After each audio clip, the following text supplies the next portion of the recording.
여러분 혹시 3초의 첫인상이라는 말 아십니까? 모든 사람은 처음 만날 때 3초 안에 그 사람에 대한 인상이 결정이 난다고 합니다. 저 사람은 참 온화해 보여. 저 사람은 참 착해 보여. 그런데 저 사람은 참 무서워 보여. 저 사람은 참 거칠어 보여. 이 모든 것들이 3초 안에 결정이 난다고 하죠. 첫인상에 대한 아주 흥미로운 연구가 캘리포니아 대학의 심리학 교수인 알버트 메라비안이라는 사람이 연구한 결과를 보게 됩니다. 사람이 대화, 즉 커뮤니케이션을 할 때에는 그 사람의 그 시각적인 효과가 굉장히 중요한 요소를 차지하고 있음을 보여줍니다. 그 사람이 어떤 말을 했는지는 불과 7%밖에 차지하지 않는다고 하죠. 무슨 말을 했는지보다 더 중요한 건 그의 모습이 어떻게 보였는지, 그리고 그가 어떻게 소리를 냈는지에 따라서 보여지는 것과 들려지는 것, 이 시청각이 97%나 되는 엄청난 영역으로 차지하였다고 합니다. 그렇다면 사람이 만남에 있어서 그 사람의 첫인상은 어떻게 보여지느냐, 또 어떻게 들려지느냐에 따라서 그 사람의 인상이 결정이 납니다. 그래서 처음 사람을 만날 때는 미소를 지어서 밝게 보이는 것도 굉장히 중요합니다. 또 웃음소리가 들리도록 웃는 것도 굉장히 중요하다고 하죠. 웃는 것, 기쁨의 얼굴, 그것은 사람의 첫인상을 결정짓기도 하지만 웃는 모습과 이 웃음소리는 사람의 인생을 결정하는 중요한 비결이기도 합니다. 하버드 의과대학 연구에 따르면 웃음은 암세포를 없애는 자살세포의 활동을 촉진시켜서 암치료와 예방에 탁월한 효과가 있다라고 말합니다. 웃음 연구가인 홀덴 씨라고 하는 분의 말에 의하면 1분 동안 웃으면 10분 동안 힘차게 에어로빅을 한 효과와 같은 효과의 운동을 한 것과 같다라는 말을 하기도 합니다. 심지어는 미국의 빌 메모리얼 병원은 그 입구에 이렇게 쓰여 있다고 합니다. 하루에 15초 정도 웃으면 이틀을 더 오래 산다 라고 말입니다. 그런데 우리들은 잘 안 웃죠. 우리 인생이 그렇게 웃을 만한 일들이 많지 않아서일까요?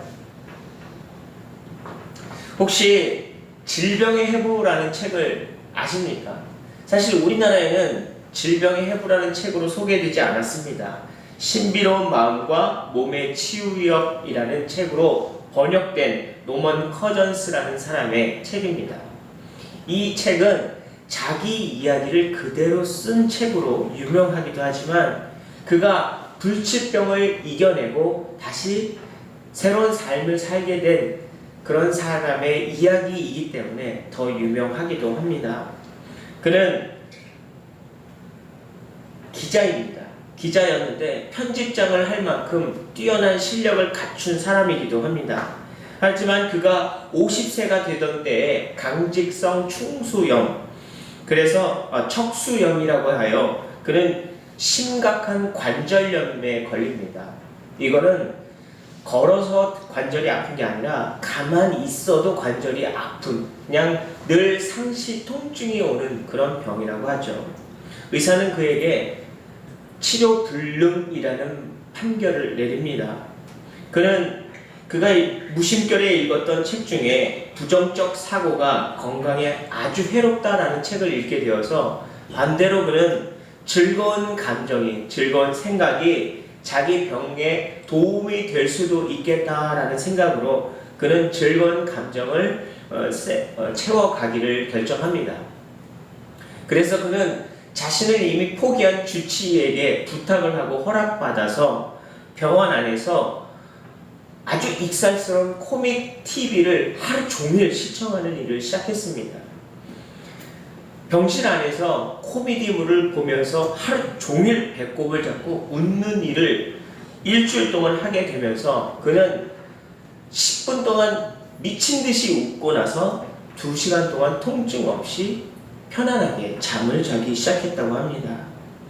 일주일이 지나고 그는 일주일 내내 웃음바다가 되어서 그는 일주일 후부터는 엄지손가락에 통증을 느끼지 않는 시간이 되었다고 합니다. 그가 미친 듯이 웃기를 시작한 몇 년 동안의 결과에 그는 테니스를 치게 되었고 골프를 칠 수 있는 정도의 회복을 합니다. 심지어는 그는 승마를 하기도 하죠. 아무런 움직임도 없어도 그저 고통과 통증이 심각한 이 강직성 척수염에 그는 웃음이라는 도전장을 냈고 웃음을 통해서 그는 이 많은 아픔과 고통 속에서 치유라는 놀라운 기적을 발견합니다. 그는 1968년 이 강직성 척수염에 대한 완치를 받았으며 그리고 그 어떠한 다른 치료도 하지 않고 그저 웃음 그리고 가벼운 운동을 통해서 그는 완치를 경험합니다. 이 삶의 체험을 근거로 그는 책을 집필하였고 그 책이 질병의 해부라는 책으로 출판되었습니다. 이 책은 미국에서 40주간 동안 베스트셀러에 오르는 엄청난 일을 하기도 했죠.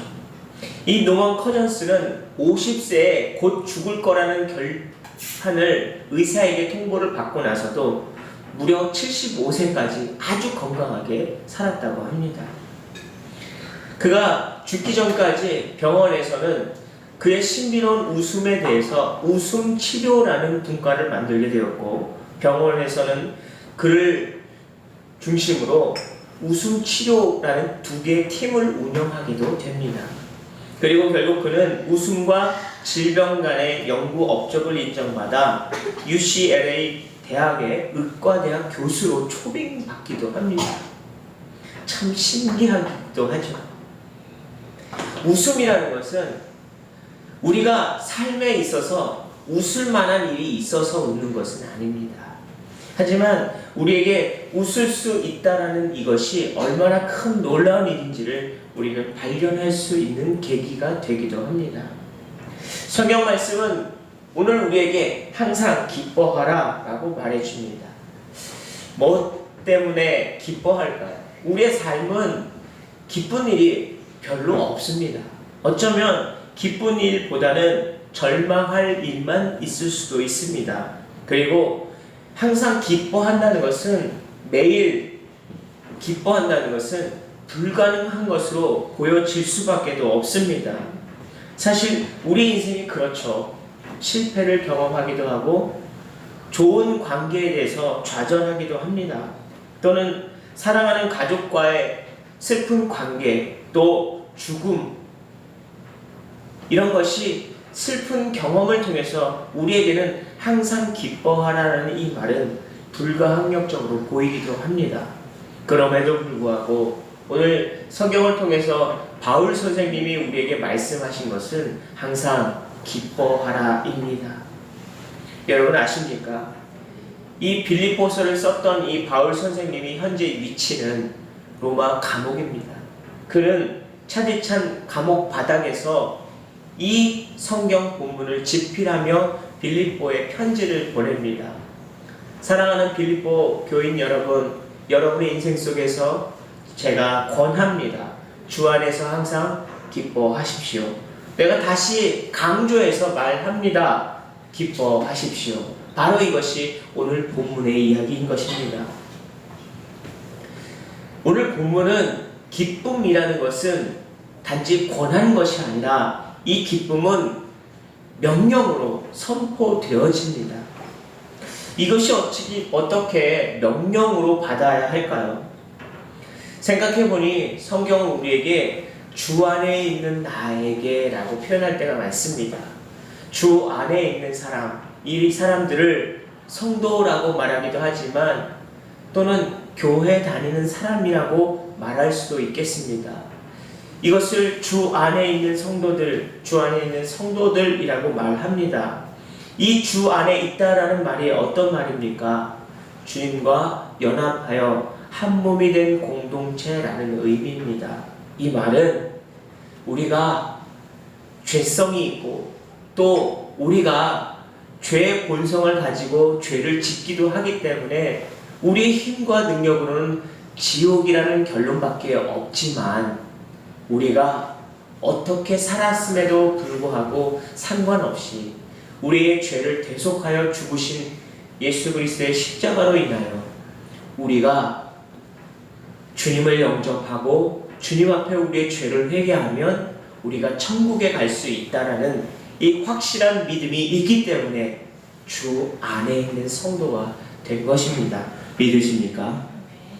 우리의 삶 속에서 우리가 잘한 것 때문에 천국에 가는 것이 아니라 주님이 십자가의 피로 인하여 우리를 구원하셨기 때문에 그래서 우리가 주 안에 있게 되어진 것입니다. 그런 삶을 사는 우리들이기 때문에 우리가 세상을 살면서 어떠한 잘못을 통해서 어떠한 핍박을 받을지라도 어떠한 고난을 받을지라도 마땅히 마지막 마칠 때 우리는 하나님 나라인 그 천국에 간다라는 소망이 우리에겐 있기 때문에 우리들은 소망이 있고 기쁨이 있다라는 사실을 여러분 깨달으시길 축복합니다. 엄청난 기쁨이 우리에게 있습니다. 엄청난 미래가 우리에겐 있습니다. 그래서 주 안에 있는 우리에게는 다른 근심과 다른 걱정과 다른 절망보다는 미래에 대한 소망과 꿈과 희망을 갖고 살아야 할 것입니다. 그럼에도 불구하고 우리의 일상들은 왜 그렇게 험난할까요? 우리의 일상들은 왜 그렇게 어렵고 고통스럽습니까? 혹시 여러분이 바리새인 아닌가 생각해 보십시다. 성경은 바리새인들이 자신의 잘못을, 자신의 허물을 알지 못했던 바리새인들이 자신은 죄가 없기 때문에 마땅히 천국에 간다라는 그런 교만한 바리새인들을 성경은 소개합니다. 그들은 성경 말씀도 잘 묵상하였고 또 기도도 잘하였고 또 선행을 베풀기도 했었습니다. 그럼에도 불구하고 주님은 이 바리새인들을 칭찬하지 않았습니다. 왜냐하면 저들의 삶 속에 교만이라는 것도 있었지만 그들의 삶이 결코 선하지 않았기 때문입니다. 그들은 선한다고 말했으나 그들은 자신의 욕심대로 세상을 살았고 자신이 살고 싶은 대로 살았던 부분이 있었습니다. 우리는 죄를 짓지 않는 것이 아니라 죄를 지었지만 그럼에도 불구하고 주님을 믿는 사람들입니다. 우리는 죄를 짓지 않아서 천국에 간 것이 아니라 죄를 지었지만 주님을 믿고 의지하기 때문에 천국에 가는 사람들입니다. 그래서 주님은 바리새인들에게 칭찬하지 않았습니다. 여러분, 믿음이 좋은 것처럼 겉으로 보여지는 삶을 사는 것이 아니라 실제로 주님 앞에 신뢰하고 믿음을 갖고 사는 것이 더 중요합니다. 그리고 무엇보다 중요한 것은 주님이 말씀하신 그 성경 말씀을 의지하고 살아가는 것이 중요하다는 것입니다. 우리의 삶이 정말 기쁨이 가득합니까? 우리의 인생이 정말 고통이 없이 무한한 행복만 가득합니까? 하지만 주님은 우리에게 당부합니다. 항상 기뻐하라 라고 말합니다. 현실은 도무지 기뻐할 수 없는 상황 아닙니까? 우리의 욕심마저 자유가 박탈되어진 그 감옥과 같은 삶을 우리는 지금 이 시대에 살고 있지 않습니까? 매일 하루하루 살아서 하루하루 벌어서 또 다른 하루를 살아가는 우리들, 어쩌면 물질의 공고함 때문에 시달리는 우리들, 어쩌면 관계가 비틀어지면서 사라진 이 꿈과 희망들 때문에 절망 가운데 사는 것은 아닙니까? 그렇게 살 수 없는데도 불구하고 우리에게 기뻐하라라고 얘기했던 성경 말씀.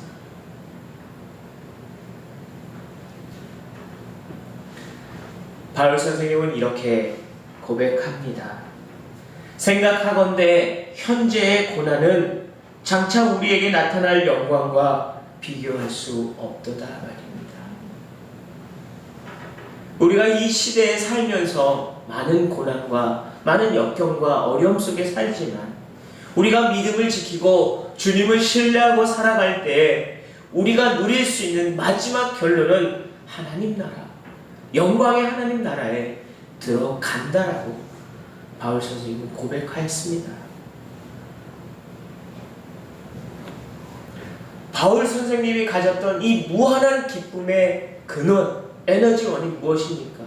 그것은 소망과 희망, 꿈, 주님을 바라보는 그 믿음에 있었다는 것을 우리는 깨달아야 할 것입니다. 우리에게도 이와 같은 기쁨이 가득하기를 축복합니다. 현실에서 있는 웃음거리가 아니라 어렵고 비참한 삶을 살지라도 우리에겐 구원의 기쁨이 있고 우리에겐 위로의 결과가 있고 우리에겐 보답의 천국이 있음을 우리 삶에 고백하는 것, 바로 그것이 믿음이라는 것을 깨달으시길 축복합니다. 주님은 우리에게 말씀합니다. 항상 기뻐하라. 내가 고통 속에 있지만 주님을 들어서 알게 돼서 주님을 믿게 된 것만으로도 우리는 기쁨이요, 소망이요, 꿈이다. 주님 앞에 이 모든 상황의 고통을 넘어서서 영원한 기쁨을 누리는 성도의 삶이 되시기를 축복합니다. 기도하겠습니다.